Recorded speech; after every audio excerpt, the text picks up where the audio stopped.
hipotesisnya. H1, H2, H3 sampai ke sini kebetulan ini ada sekitar berapa? 14 hipotesis utama.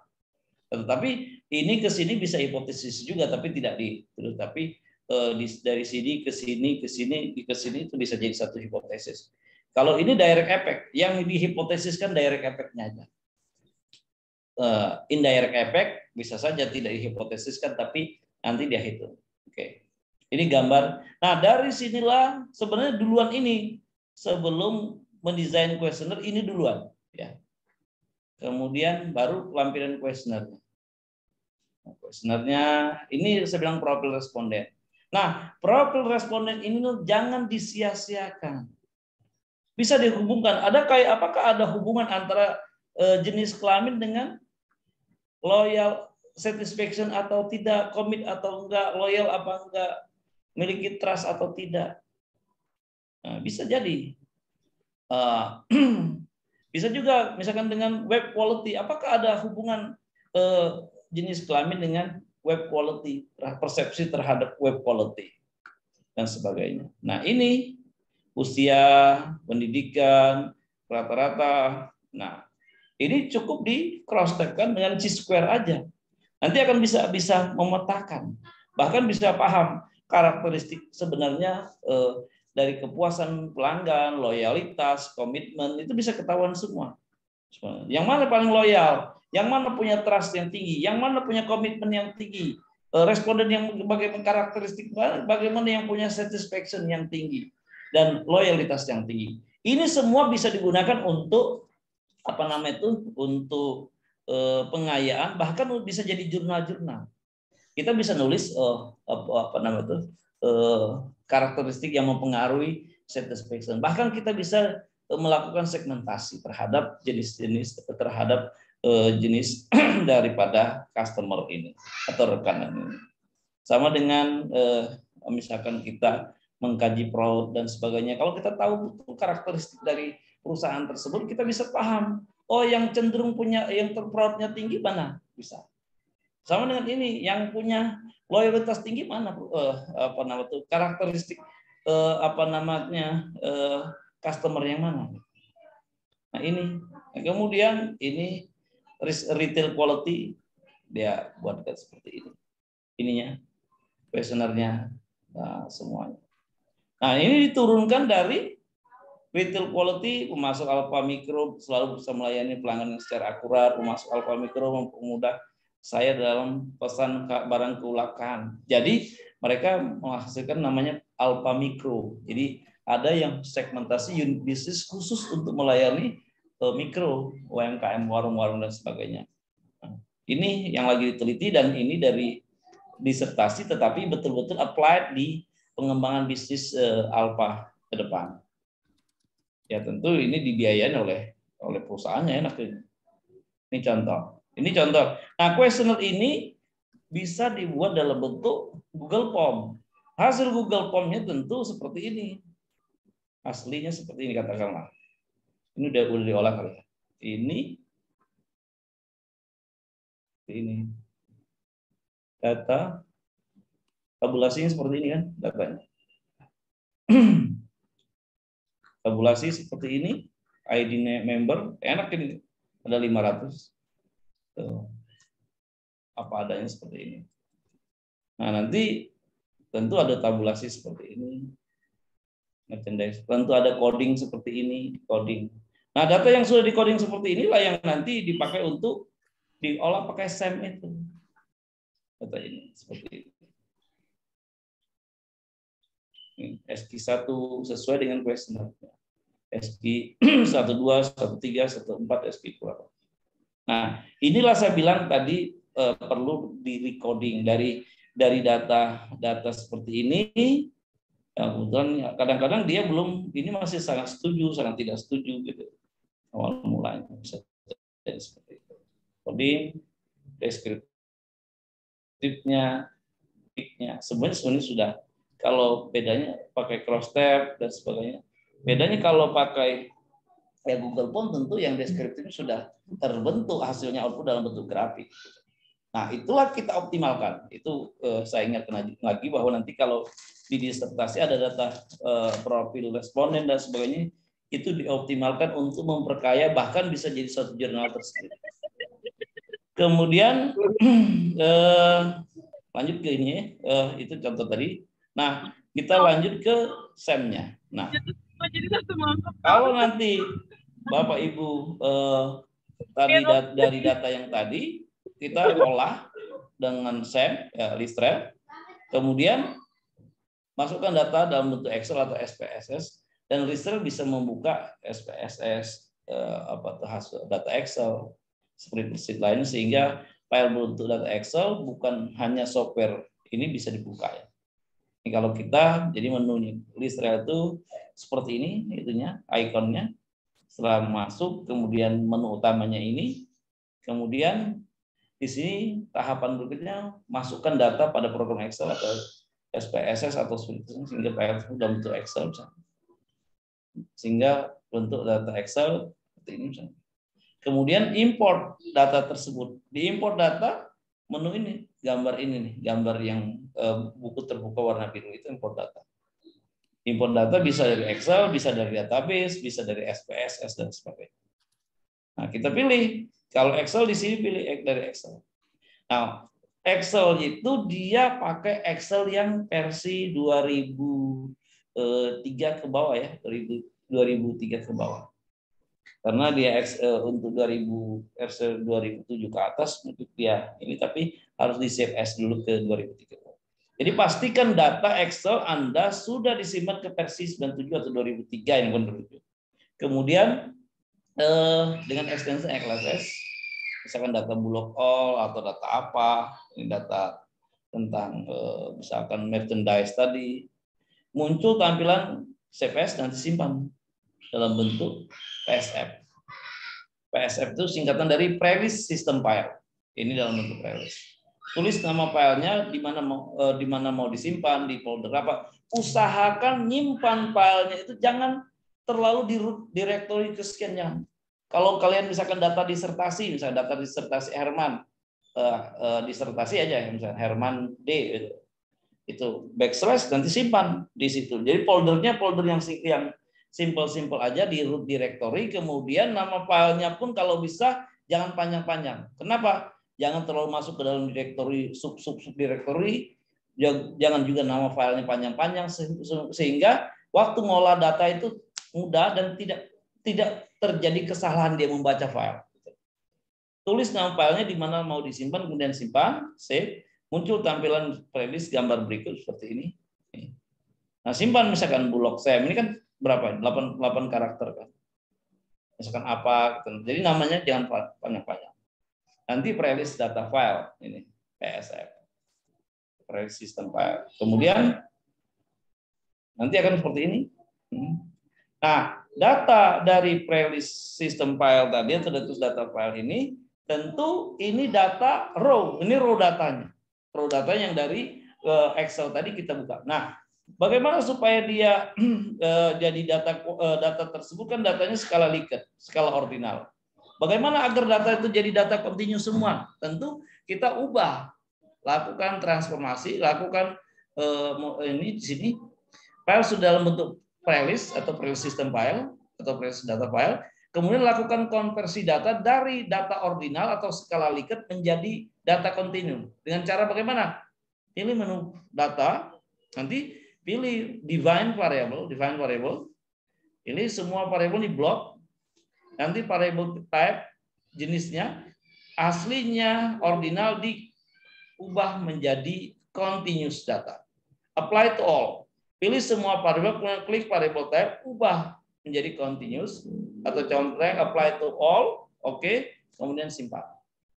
Nanti akan jadilah data filenya DSF. Kemudian file data kontinu tersebut menjadi matriks, ubah menjadi matrik kovarian atau kovarian matrik atau korelasi matrik. Nah, kemudian bagaimana? Caranya bagaimana? Artinya di Listrel bisa membaca data data raw data, bisa juga membaca kovarian matrik atau korelasi matrik.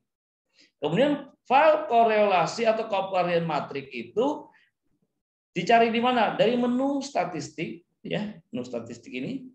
Pilih output option, output options, ya. Klik covariant atau korelasi matrik. Nih, di sini sudah jelas dia defaultnya adalah covariant matrik, ya. Aktifkan tanda ini di contreng save to file, contreng juga list rel sistem data atau data. Kemudian di sini, misalkan kalau kita menyimpan di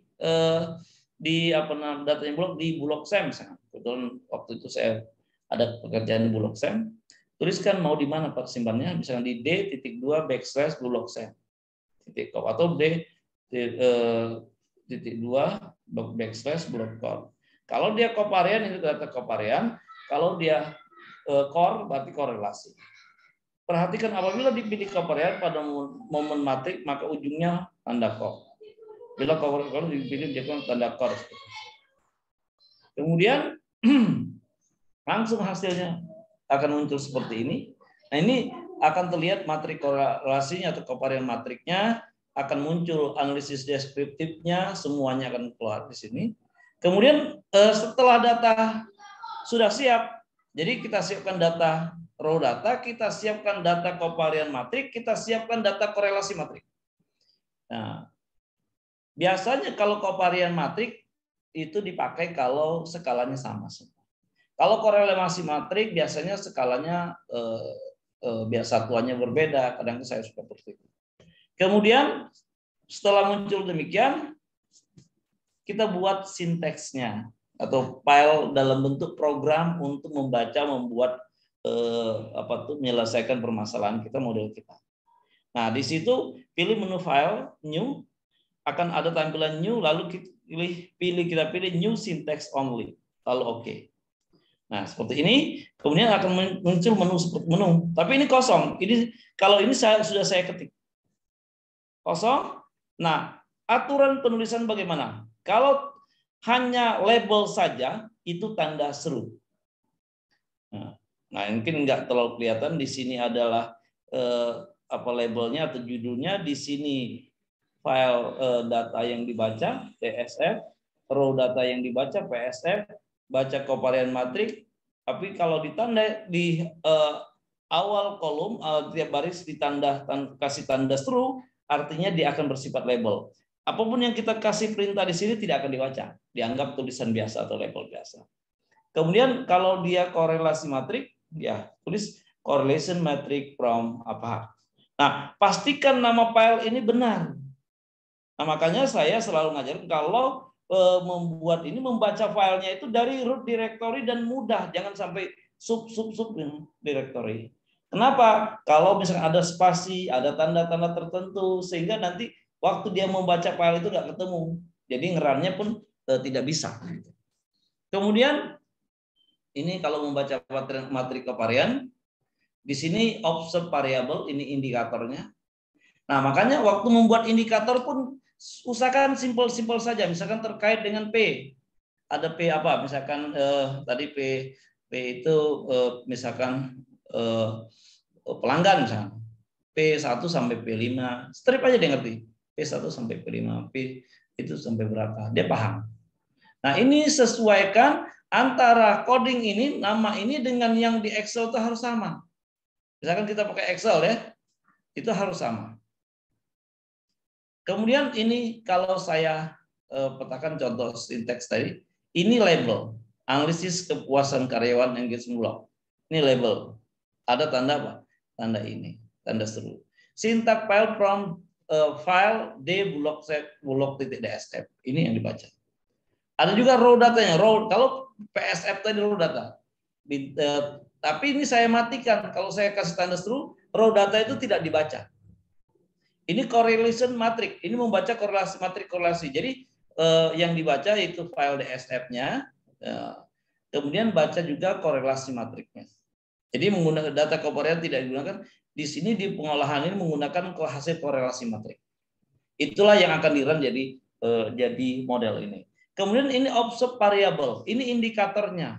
Misalkan pekerjaan, kepuasan terhadap pekerjaan, remunerasi, tempat, relasi, dan lain sebagainya. Nah, kemudian kalau misalkan indikatornya jelas, ada K1, K2, K3, K4 sampai K10 bisa. Tulis saja K1 sampai strip K10. Retention misalkan rate-nya kita mau rate 1, rate 2, rate 3 sampai rate 7. Tulis saja rate minus atau strip rate 7. Dia akan paham bahwa yang kita baca itu K1 sampai K7 dan rate 1 sampai rate 7. Ini variabel teramati atau disebut indikator. Kemudian ini sampel size. Ini kebetulan riset ini hampir semua pegawai Bulog 98% terlibat. Jadi saya sama saja dengan melakukan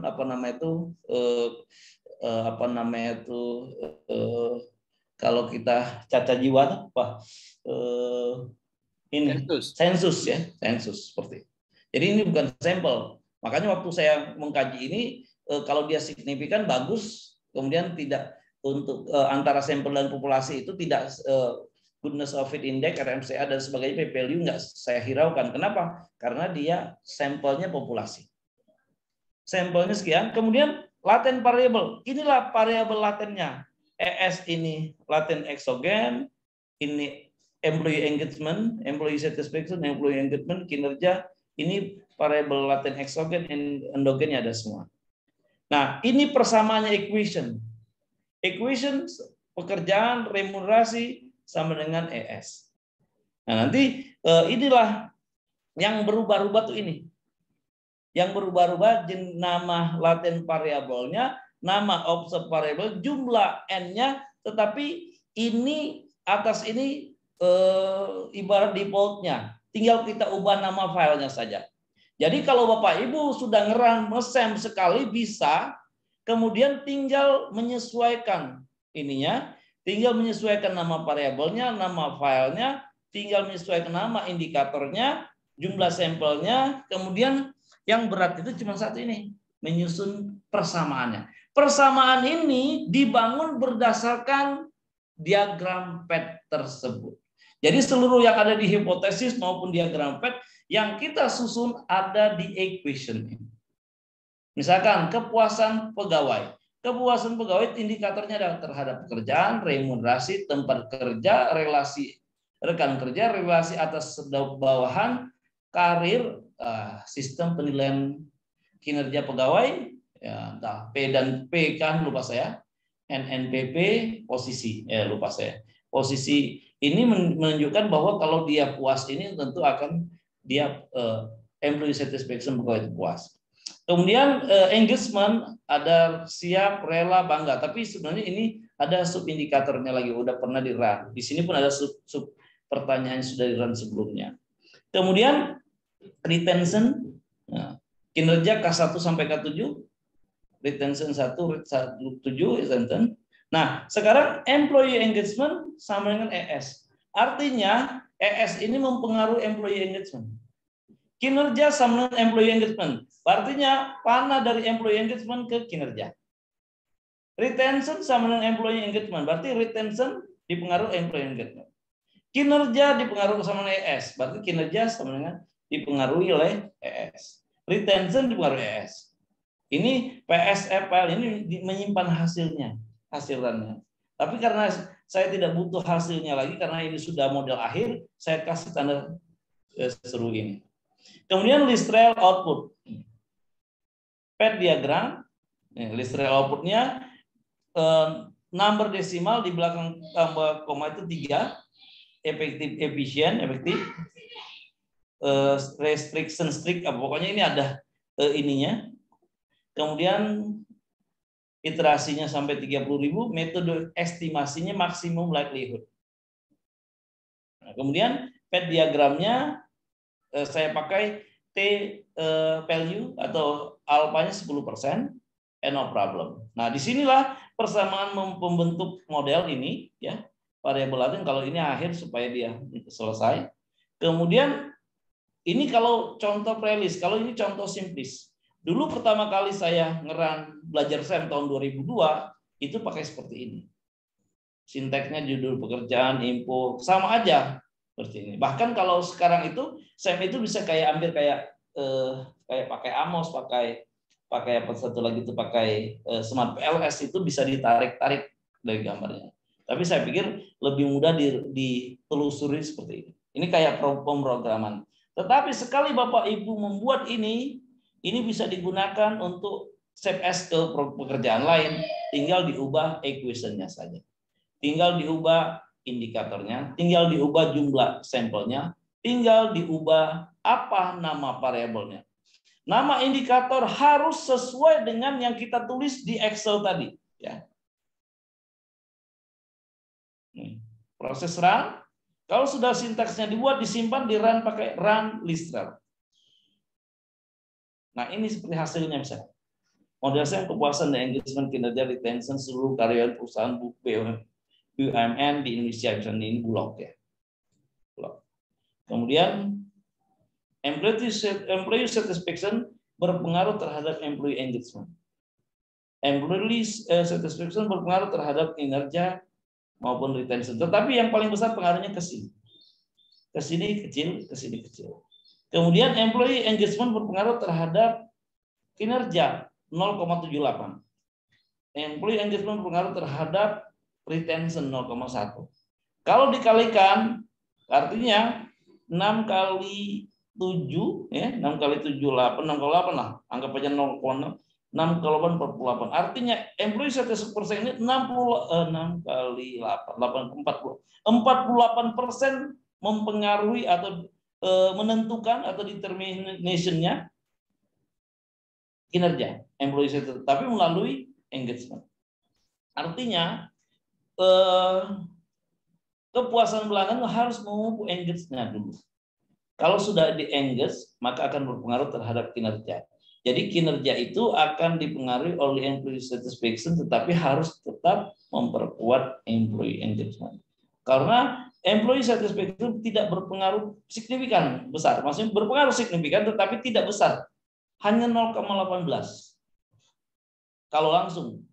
Kalau tidak langsung melalui engagement, bisa 0,62 kalikan 0,78. Ya, hampir 0,48%. 40% mengaruhi ini melalui engagement. Kemudian ES retention berpengaruh terhadap retention. Kalau dilihat dari sini ya sekitar 37%. Tapi melalui engagement. Nah artinya perusahaan ini Bulog ini harus bisa mau tidak mau dan bisa bagaimana meningkatkan engagement pegawai Bulog agar kinerjanya bagus, agar retentionnya tinggi. Nah di sini C-square-nya ini 1,55, DM-nya 2,19, INP-nya 0,790, RSM 0,02. Nah, dari kriteria goodness of it ini bagus semua. Ini di bawah 0,08. Ini di atas alpha, ini kecil, ini dibagi ini lebih kecil sama dengan 3,0.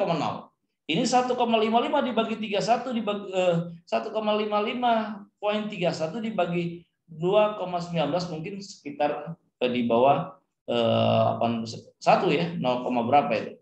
Hampir sekitar 0,775 mungkin ya, 0,75. Kemudian ini, nah waktu kita nge-run SEM, ini nilai estimasinya atau standardized solution-nya. Ini menunjukkan besarnya pengaruh, ini menunjukkan besarnya kontribusi antara 0 sampai 1. Ya.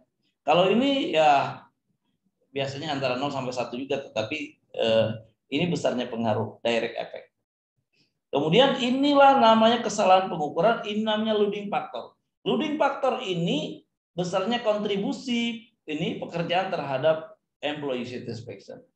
Kalau dilogikan, employee engagement sama dengan 0,62 ES ditambah dengan ES plus errornya. ES yang mana? Bisa saja ES pekerjaan, bisa remunerasi, bisa ini. Errornya berapa? Errornya ini 0,51. Kalau untuk 0,70. Artinya 0,7 kali 0,6, 7 kali 6 42 ya. 0,42 sekian. Ini si pekerjaan ini mempengaruhi engagement sebesar 0,42. Karena apa? Ini kalikan ini 7 kalikan 0,6. Itulah menunjukkan besarnya pengaruh kepuasan pekerjaan terhadap employee engagement. Semakin tinggi nilai loading factor ini, semakin besar pengaruh. Ini T value-nya. Kalau tadi ini loading faktornya berapa, pengaruhnya berapa, besarnya, untuk tahu dia signifikan atau tidak, lihatlah T value-nya. T value-nya harus di atas 1,96. Ya. Ini di atas kalau 1,96 kan? 5, atau kalau dia pakai 5%. Kalau dia pakai 10% di atas 1,64. Ini berapa? 51,73, 58, 68, sekian dan seterusnya. Ini semuanya tidak ada yang di bawah 1,96 atau 1,64. Kalaupun ada yang di bawah, warnanya pasti warna merah ini. Artinya tidak signifikan. Alhamdulillah semua T value, semua pengaruh, semua kontribusi loading faktor dari model tersebut signifikan. Ini contoh waktu mengkaji tentang kepuasan pelanggan dan loyalitas. Ini seperti itu. Ini ada contoh goodness of fit. Chi-square 28 sekian, degree of freedom sekian, Chi-square dibagi DF 0, ini close fit sangat baik. Kalau MRM kurang dari 0,05 berarti sangat baik. Signifikansi harus di atas alfa sangat baik. Close fit. KPI 1 sangat baik ya. Contoh. Kemudian sedangkan untuk mengukur reliabilitas model maka dilihat dari konsep reliability atau CR-nya. Syaratnya CR harus di atas 0,7. Cara ngitungnya CR sama total loading factor dikuadratkan dibagi total loading factor dikuadratkan ditambah total deltanya atau error.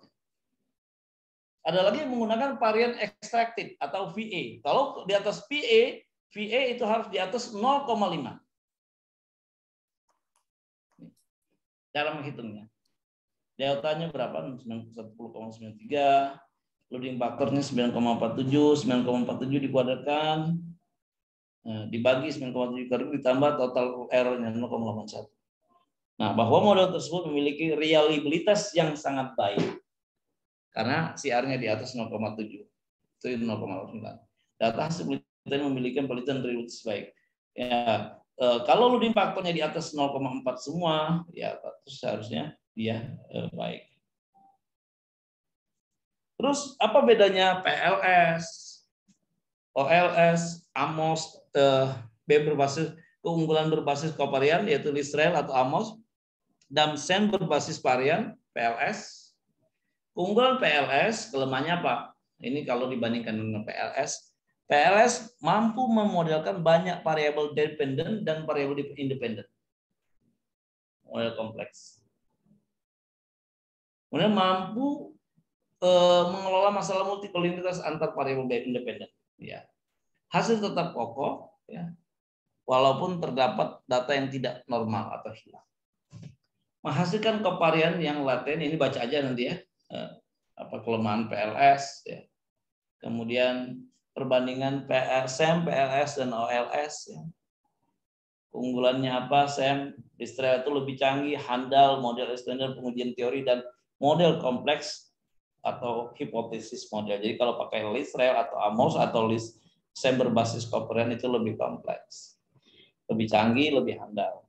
PLS diinterpretasikan di efisien, mudah diinterpretasikan terutama pada model yang kompleks. Ya, tinggal baca aja keterbatasannya apa. Ukuran sampel ini boleh sampel kecil, ini membutuhkan sampel yang besar. Oke. Asumsi perbandingan Lisrel pertama harus memenuhi asumsi distribusi normal. Tidak mensyaratkan kalau PLS. Sifat konstruk reflektif. Ini reflektif dan formatif. Nah, jadi kalau dia reflektif itu hanya pakai Lisrel doang. Bisa juga pakai PLS. Tetapi kalau dia reflektif dan formatif, dia harus pakai PLS. Kalau sampelnya kecil, pakai PLS.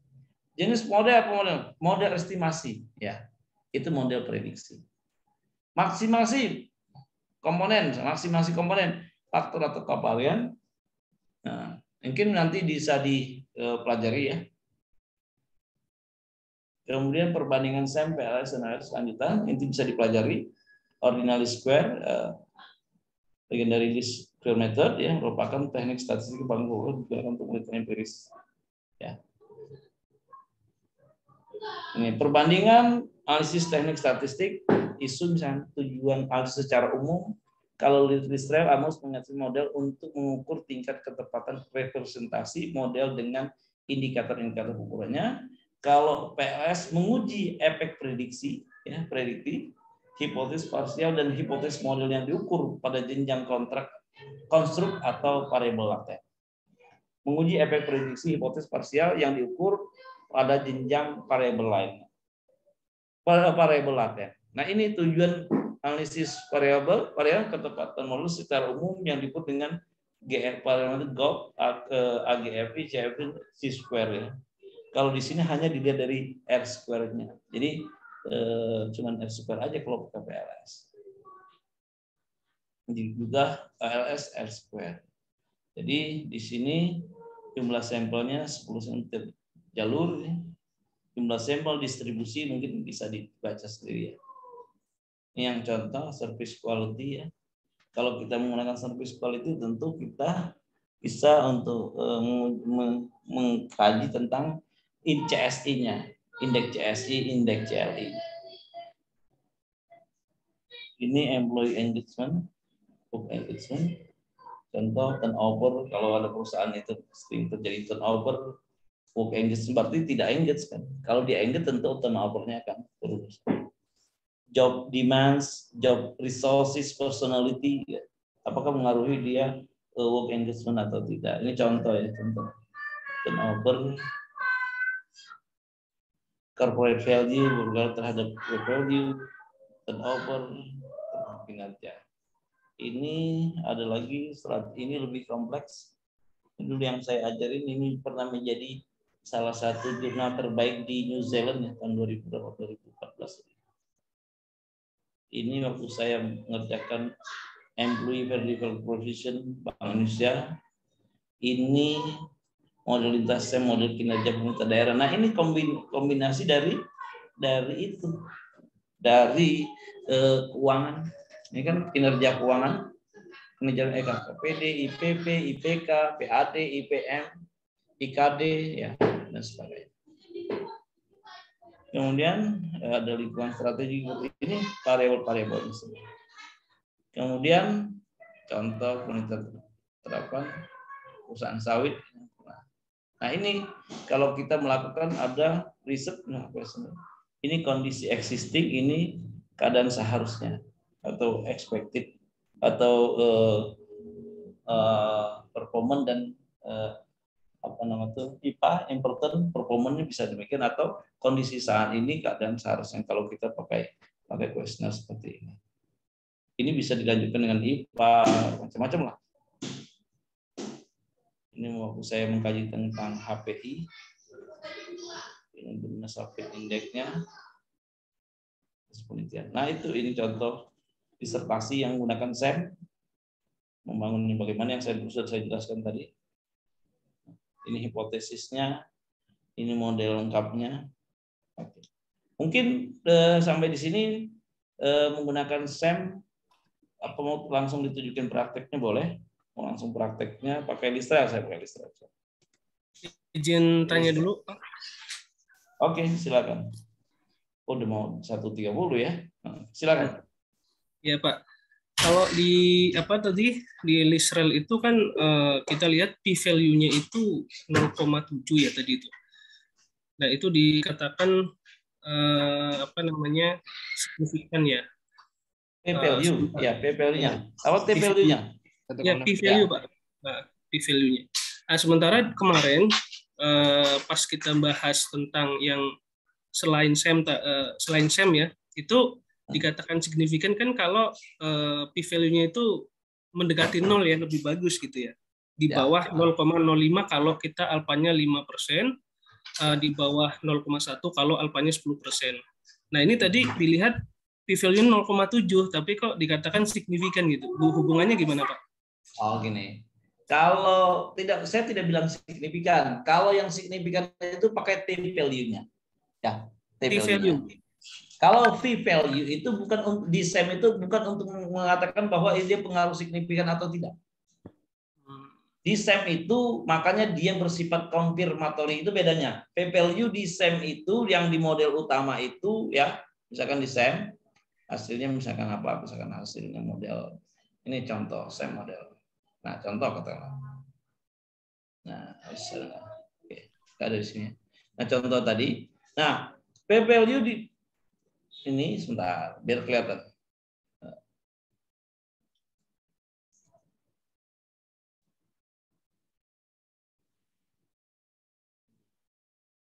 Oke. Nah, di SEM di sini ya. Sebentar. Belum tampil ya? Sebentar, belum tampil ya. Mana zoom-nya? Zoom-nya saya share. Oke. Nah, di sini ya, memang berbeda. P-value di sini bukan P-value yang di regresi, ya. Nah, kalau mau sebentar, mana tadi? Oke. Ini ya. Ya ini Pak. Ya ini atau yang ini. tadi bisa. Ini Yang tadi juga ada 0,9 malah. Nah ini ya. Nah ini. Nah, ini P-value di sini dia harus lebih besar dari alfa. Bukan lebih kecil dari alfa. Kenapa? Di sini itulah membedakan kalau pakai SEM pakai regresi. Kenapa? Karena untuk lihat signifikan atau tidaknya tidak berdasarkan p-value dia, tapi berdasarkan t-value. P-value ini fungsinya antara model. Ini model nih, model. Ini hasil data empirisnya. Antara model dengan model atau sampel dengan real conditionnya harus sama. Makanya dia harus mendekati 1 atau di atas alfa. Artinya ini p-value-nya hampir 0,79 atau sekitar ya hampir 79% antara model dengan real empiris di lapangan, hampir 79% kemiripannya. Makanya dibilang konfirmatori, mengkonfirmasi antara model dengan real di lapangan itu real empiris itu harus mendekati sama. Makanya kalau di teorinya p-value harus di atas alfa atau mendekati 1. Ibaratnya antara model dengan kondisi yang sebenarnya tak harus sama. Makanya kalau misalkan kalau dihipotesiskan model H0 sama dengan mu1 sama dengan mu2, H1 mu1 tidak sama dengan dia harus terima H0 harusnya. Makanya chi-square-nya harus kecil. Chi-square-nya harus kecil, artinya antara model dengan kenyataan sebenarnya atau empiris, hasil empiris itu harus sama. Ini bedanya di situ. Jadi kalau di regresi, diuji T, diuji Mann-Whitney, uji apa yang berdasarkan hipotesis, biasanya itu dia melihat bahwa p-value-nya itu atau ANOVA ya, p-value-nya harus kurang dari alfa. Kalau di sini p-value-nya harus lebih besar dari alfa. Di sini ada cut off value-nya. Ada sebentar, ada cut off. Nah ini cut off value-nya. Di sini chi-square sebaiknya lebih kecil dari df. Chi-square dibagi df menurut Tabachnik and Pindel harus lebih kecil sama 3. Tapi menurut si Klein 3:1. Kemudian probability value-nya lebih besar dari alpha. Ini kurang baik karena p-value-nya. Artinya antara model dengan empiris itu kurang ini. Tetapi ini salah satu indikator atau parameter ukuran mengatakan bahwa model itu baik atau tidak. P-value-nya. Tetapi di sini banyak, ada IP, ada RFI, ada NFRI, ada MFI, ada CFI, ada GF, ada RMCA. Ini kriteria mengatakan suatu model itu bagus atau tidak, layak atau tidak, atau goodness of fit index-nya itu bagus atau tidak. Dari sekian kriteria ini artinya tidak semua harus terpenuhi. Makanya di SEM itu sampel yang besar itu sangat fragil terhadap goodness of fit index. Contohnya ini. Contohnya yang saya ini kan karena sampelnya besar, kadang-kadang p-value-nya itu dia tidak bisa di atas alfa. Nah, makanya rata-rata yang mau bagus itu kalau sampelnya di bawah lebih kurang 200 sampai 300. Kalau sampelnya udah sampai di atas 400 atau 500 bahkan ribuan, biasanya p-value ini susah sekali di atas alpha. Makanya dibilang untuk SEM itu sangat sensitif terhadap besarnya sampel. Semakin besar sampel, maka untuk ketemu goodness of fit index itu semakin susah. Paham, Pak? Ya, siap, itu Pak. Jadi ada perbedaan yang jelas antara model menggunakan SEM atau bukan. Kalau menggunakan SEM itu p-value-nya itu harus mendekati 1, ya, atau minimum di atas alpha. Itu menunjukkan salah satu indikator bahwa model itu goodness of fit-nya index. Tetapi tidak mutlak. Kenapa? Kalau sampelnya N-nya besar sekali, saya yakin untuk menghasilkan p-value di atas alpha itu tidak mudah. Gitu. Siap. Ya, jadi untuk signifikansinya yang dilihatnya T-value apa ya?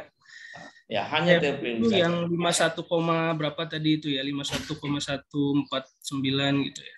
Nah, T-value itu dia pakai alpha berapa? Kalau pakai alpha 5%, dia dianggap di atas 1,96 dia signifikan. Tapi kalau dia kurang dari itu dia tidak signifikan. Contoh seperti ini. Contoh misalkan ada hasil yang warnanya merah misalkan. Ini merah. Ini artinya dia tidak signifikan. 0,13 ya. Tidak signifikan. Biasanya lihat dari sininya pun udah ketahuan. Contoh lagi. Ini kan biasanya kan? Iya. Ini kan berarti 0,374 T hitungnya kan? Kalau ini signifikan. Kali ini. Ya, di atas 1 ya. Di atas 1,96. Kalau pakai alpha 5%. Ada lagi enggak? Oh, enggak ada. Itu Pak, kira-kira contoh lagi misalkan ini.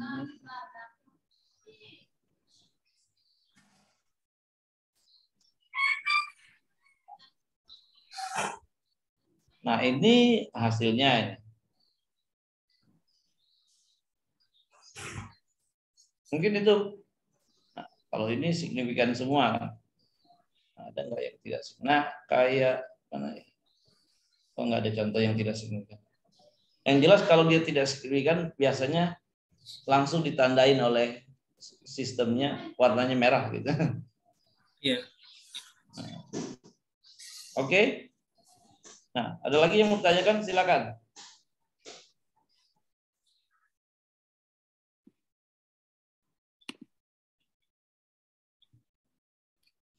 Berapa menit lagi? Ya, oke, mungkin karena ada kuliah lagi ya. Ada. Jadi praktek SEM seperti ini. Mana tadi Listrel? Tadi rasanya udah masuk ke Listrel. Nah ini. Yang Amos sama PLS nanti dicontohin juga ya Pak? PLS nanti saya bisa contohin. Kalau Amos saya nggak punya software Amos, tapi bisa software Amos itu gampang. Tapi saya sarankan kalau Listrel dan Amos fungsinya sama, yaitu untuk SEM kovarian, ya, untuk SEM yang itu. Hanya saja pengalaman saya ngolah pakai Amos, menurut saya kurang presisi, kurang rinci, dan kurang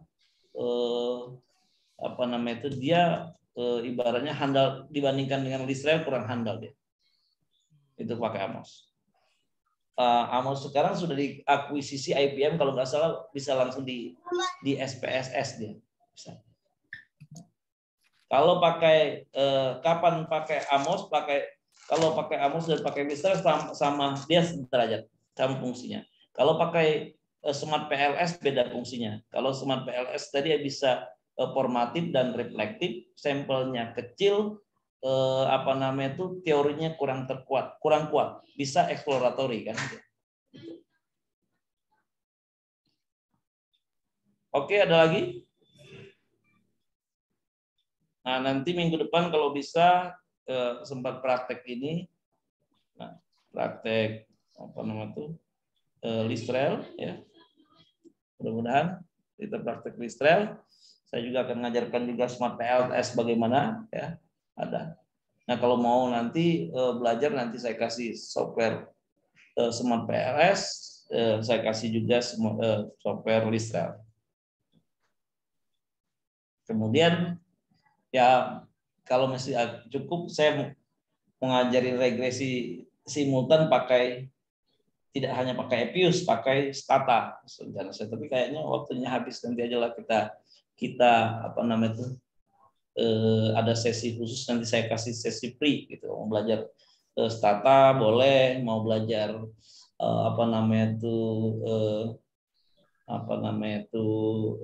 Epius lebih lanjut, nanti saya bisa kasih atau belajar regresi simultan lebih lanjut.